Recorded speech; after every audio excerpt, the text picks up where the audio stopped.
안녕하세요. 불교 강사 고성기입니다. 이런 남편 아니면 아내와 같이 살아야 할지 참고 견디면서 아니면 헤어져야 할지 어떻게 하면 좋을까요? 이것에 대해서 불교 시점에서 오늘 말씀드리도록 하겠습니다.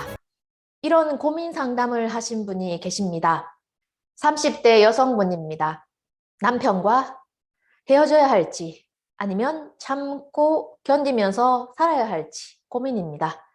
남편한테 육아 문제를 좀 의논하면 남편이 하는 말이 집에서 뭐 하고 있냐? 일 좀 제대로 해라.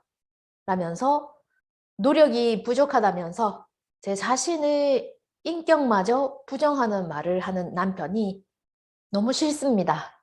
이런 남편과 헤어져야 할지 아니면 참고 같이 살아야 할지 친구들한테 상담하면 친구들은 그런 남편과 헤어져 버리라고 합니다.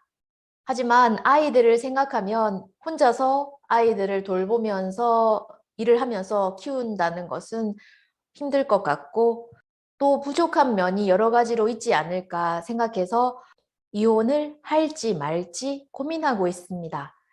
이럴 때 불교에서는 어떻게 하라고 가르쳐 주시나요? 30대 여성분이 고민 상담을 해오셨습니다. 헤어져야 하는지 아니면 참고 견디면서 살아야 하는지 이건 영원한 테마인 것 같습니다. 옛날에도 남편과 아내와 같이 살아야 할지 아니면 헤어져야 할지 이런 문제는 있었고 또 동서양을 막론하고 어느 나라에서는 이 사람과 같이 살아야 할지 아니면 헤어져야 하는가 이런 문제는 끊이지 않았습니다. 보편적인 인류의 고민, 문제인 것 같습니다. 이 문제에 대해서 상담하신 분은 주위 분들이나 많은 지인들께 아마 상담하셨을 겁니다. 그렇지만 저는 불교 강사이기 때문에 불교 시점에서는 불교는 어떻게 이 문제에 대해서 답해 주시는지 듣고 싶으실 거기 때문에 불교 관점에서 말씀드리도록 하겠습니다. 오늘의 고민 상담을 통해서 불교 가르침의 핵심에 대해서도 말씀드릴 수 있을 것 같습니다. 끝까지 들어주시길 바랍니다. 오늘은 이 세 가지에 대해서 순서대로 말씀드립니다. 불교의 대답, 생사의 고해, 옆집 잔디가 더 푸르다. 헤어져야 하는지 아니면 참고 견디면서 살아야 하는지에 대해서 불교 가르침으로 말씀드리자면 그 사람마다 다 각각 다르다입니다. 그 사람마다 처해진 상황이 다 다르기 때문에 그 사람이 처해진 환경에 따라서 헤어질지 아니면 같이 살지를 선택해야 합니다. 헤어지기 싫으면 같이 살고 정 같이 못 살겠으면 헤어질 수밖에 없습니다. 뭐 그런 당연한 말을 누구나 다 할 수 있는 말을 그게 답이라고 말하냐라고 생각하시는 분이 계실지도 모르지만 이것밖에 답이 없습니다. 그 사람마다 처해진 상황이 다 다릅니다. 남편이 싫다고 해도 얼마나 싫은가? 그 싫은 이유가 폭력을 휘두르기 때문인가? 그 폭력은 어느 정도인가? 참을 수 있는 폭력인가? 아니면 전혀 참지 못할 정도의 폭력인가? 그것으로 인한 아내의 스트레스도 마찬가지입니다. 어느 정도인가? 참을 수 있을 만큼의 스트레스인가? 아니면 참을 수 없을 정도의 스트레스로 인해서 정신적, 육체적 고통으로 인해 너무 힘들고 같이 살기가 어려울 만큼인가? 싱글맘이 되어서 산다고 해도 힘들 것 같다. 그 힘든 거는 어느 정도인가? 할 수 있을 정도인가? 아니면 전혀 할 수 없을 정도인가? 혼자 되어서 자기 일을 하시면서 자녀를 양육하시는 분은 많습니다. 안정적인 수입을 통해서 자기의 꿈을 실현하거나 아니면 자녀의 교육도 하시는 분은 많습니다. 시대에 따라서 그리고 어느 나라인가 그 장소에 따라서도 이게 상황이 바뀌기 때문에 이것이 정답이다. 이렇게 해야 한다. 이것이 베스트다라고는 말할 수가 없습니다. 그 사람의 상황을 듣고 그리고 그 사람이 처해진 상황에 좀 더 나은 베스트보다는 베터의 길을 선택하는 것이 우리가 할 수 있는 선택입니다. 좀 더 나은 선택을 할 수밖에 없습니다. 이게 정답이다라고 이쪽으로 가는 게 맞다라고는 단정지어서 말할 수가 없습니다. 헤어지거나 아니면 같이 살거나 어느 쪽을 선택해도 각각의 장단점이 있습니다. 만약 남편과 헤어진다는 쪽을 선택했을 경우의 장점은 자유와 자신감을 되찾고 스트레스로부터 해방될 수가 있습니다. 그러나 단점은 경제적인 문제가 걱정이 되겠죠. 불안이 남습니다. 자녀의 교육 문제 등 여러 가지 걱정이 남습니다. 만약 남편과 헤어지지 않고 참고 견디면서 사는 쪽을 선택했을 경우에 장점은 안정적인 삶을 살 수가 있다입니다. 단점은 그로 인한 스트레스, 남편 때문에 스트레스를 계속 받아야 하기 때문에 정신적, 육체적으로 힘들고 병이 날 수도 있겠죠. 이쪽을 선택하면 모든 것이 다 잘 되고 잘 풀린다는 보장은 없습니다. 어느 쪽을 선택해도 근심과 걱정이 따르고 어느 쪽을 선택해도 근심과 걱정은 줄어듭니다. 이것 한 가지는 말할 수가 있습니다. 어느 쪽을 선택한다고 해도 그 사람의 생사의 고해는 끝이 없다입니다. 생사의 고해의 생사라고 하는 것은 불교에서 근심, 걱정, 괴로움, 고통을 생사라고 말합니다. 근심, 걱정, 괴로움, 고통이 바다의 파도처럼 연이어서 끊이지 않고 닥쳐오는 것이 우리 인생입니다. 바다에는 파도가 끊이지가 않습니다. 그래서 어느 방향으로 헤엄을 쳐도 파도가 밀려옵니다. 이쪽으로 헤엄쳐도 파도가 밀려오고 저쪽으로 헤엄쳐도 파도가 끊임없이 끝이 없이 닥쳐옵니다. 만약 이 사람이 헤어진다는 쪽으로 헤엄을 쳐도 파도는 밀려오고 같이 산다는 쪽으로 헤엄을 쳐도 파도는 밀려옵니다. 어느 쪽으로 헤엄을 칠지는 그 사람이 정하면 됩니다. 나는 이쪽으로 헤엄치는 게 좀 더 헤엄치기 편하겠다고 생각하면 그쪽으로 헤엄을 치면 됩니다. 아니면 나는 이쪽이 좀 더 나을 것 같다고 생각하면 이쪽으로 헤엄을 치면 됩니다. 어느 쪽으로 헤엄을 치든 간에 그 사람이 정하면 됩니다. 자기가 정하면 되는 겁니다. 어떻게 살아야 하는지는 그 자신이 정하면 됩니다. 어떻게 헤엄쳐야 하는지는 그 자신이 각각 정해서 헤엄치면 됩니다. 어느 쪽으로 헤엄을 칠지, 그리고 자유형으로 헤엄을 칠지 아니면 버터플라이로 헤엄을 칠지는 자기가 정해서 헤엄을 치면 됩니다. 같이 살지 않고 헤어진다. 아니면 참고 견디면서 산다. 어느 쪽을 선택하든지 자기가 선택하면 됩니다.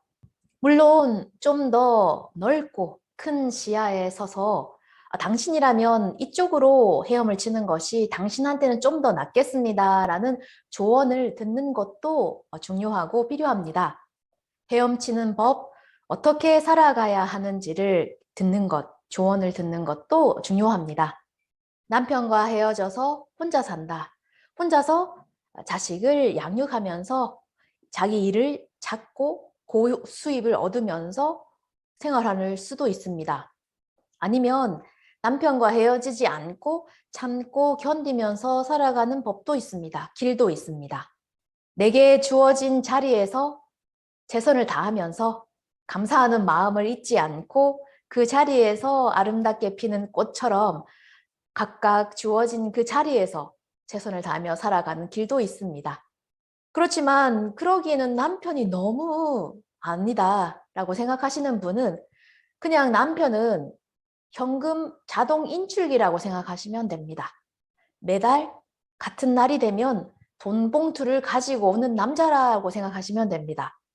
너무 남편에게 의지를 하고 기대를 하기 때문에 배신을 당했을 때 실망이 너무 큽니다. 기대하지 마세요. 기대를 안 하면 실망도 없습니다. 그냥 매달 매달 돈봉투 가지고는 현금 자동 인출기 정도로 생각하시고 기대하지 말고 살라라는 말에 진짜 너무 큰 힘이 됐습니다. 희망을 얻었습니다. 라고 말씀하신 분이 계셨습니다. 그 말을 듣고 너무 마음이 편해졌다라고 말씀하시는 분도 계십니다. 물론 아내도 마찬가지입니다.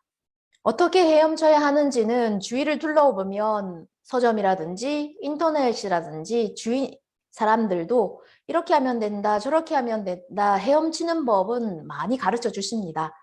정치, 경제, 과학, 의학, 아니면 뇌과학, 의학 등 여러 가지 방면에서 이렇게 살아가라고 헤엄치는 법은 가르쳐 줍니다.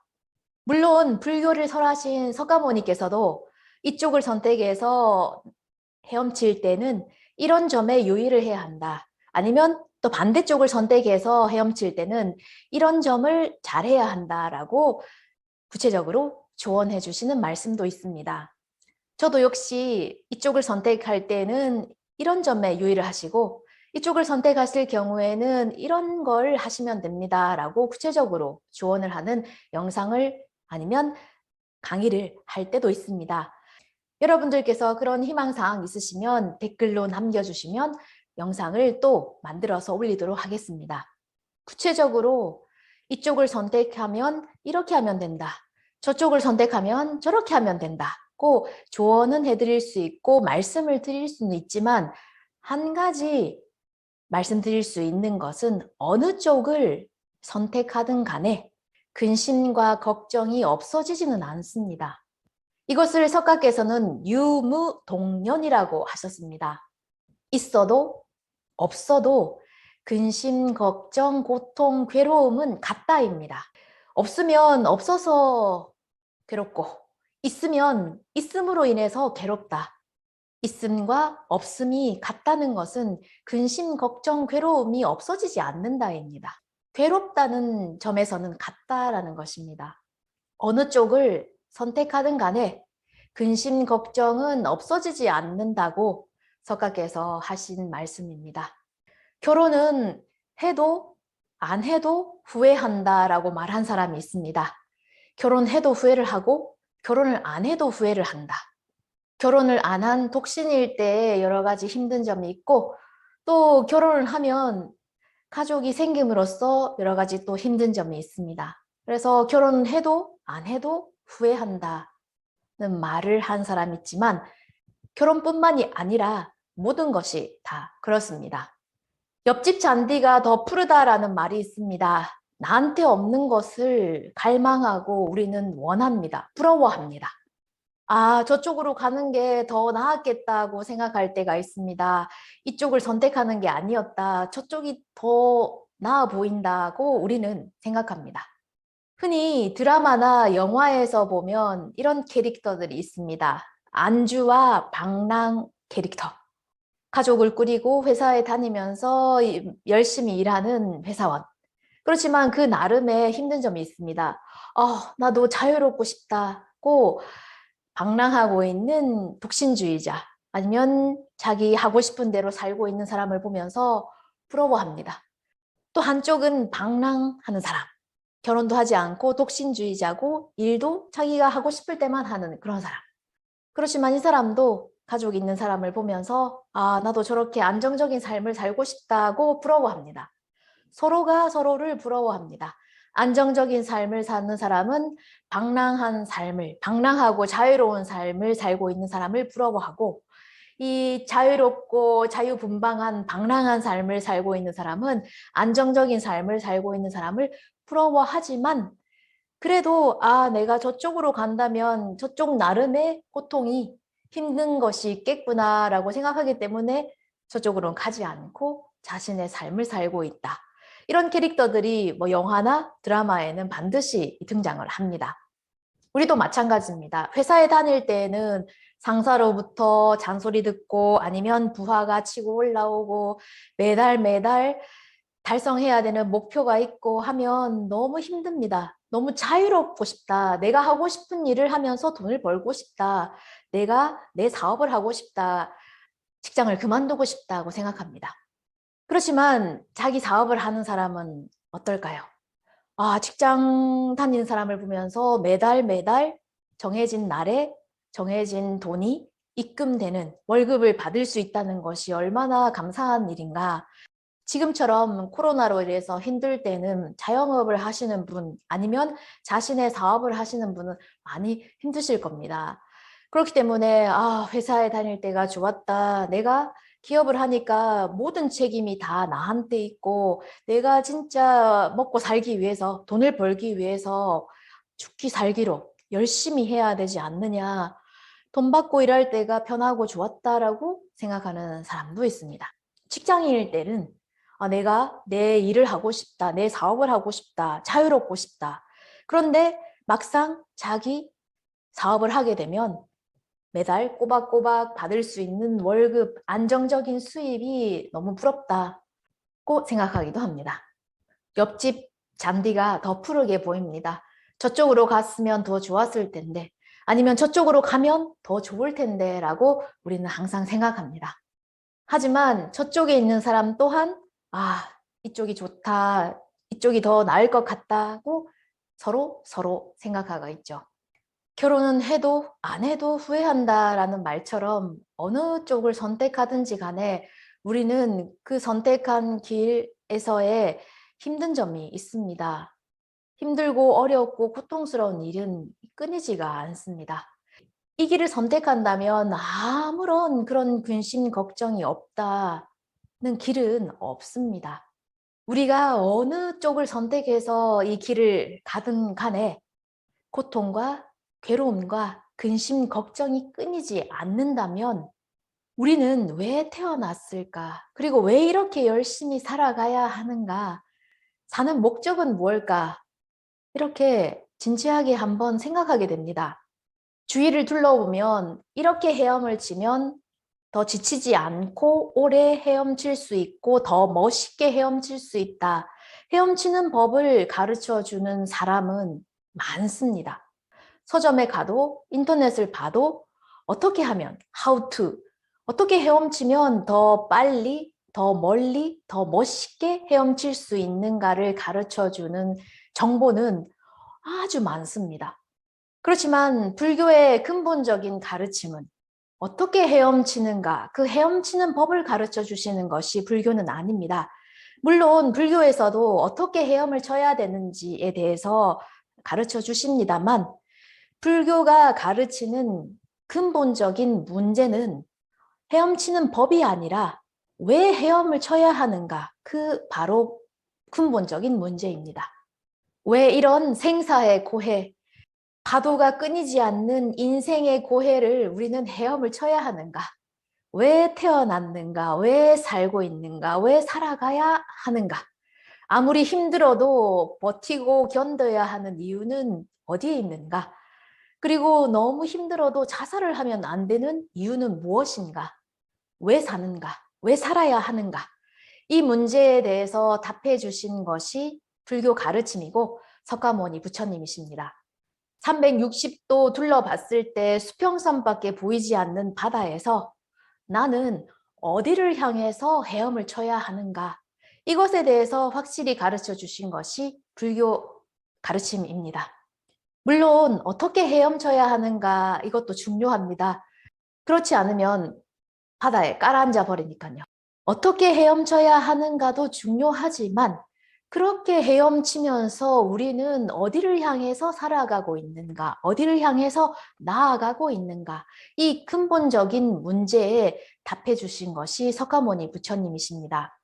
오늘 고민 상담하신 30대 여성분이 가지고 계신 그 고민에 대해서 불교 가르침으로 이쪽을 선택을 해서 이 길을 갈 때에는 이런 점에 유의를 하고 이런 점이 중요하다라고 구체적으로 조언을 해드리는 것도 중요하지만 또 필요하지만 또 그것에 대해서 답해드리지 않으면 질문했는데도 무슨 딴소리 하는 거냐라고 생각하실지 모르겠습니다만 우리가 왜 태어나 왜 살아가고 있는가 열심히 헤엄치고 있지만 어디를 향해서 헤엄을 쳐야 하는가 이 근본적인 문제에 대해서 답해 주신 것이 불교 가르침이라는 것은 오늘 말씀드리고 싶었습니다. 이 사람과 남편과 아내와 같이 살아야 하나, 헤어져야 하나. 부부간의 문제뿐만이 아닙니다. 부모와 자식, 아니면 형제, 연인, 친구도 마찬가지입니다. 아니면 회사도 마찬가지죠. 내가 계속 다녀야 하나, 아니면 회사를 그만둬야 하나. 이 친구와 사귀어야 되나, 아니면 절교를 해야 하나. 어느 쪽을 선택해야 하나. 이 문제는 진짜 옛날이나 지금이나 또 어느 곳에서나 일어나고 있는, 그리고 지금 고민하고 있는 문제인 것 같습니다. 일상생활에서 일어나는 일들을 불교 관점에서 말씀드리는 채널입니다. 관심 있으신 분은 구독, 좋아요, 알림 설정 부탁드립니다. 끝까지 시청해 주셔서 감사합니다.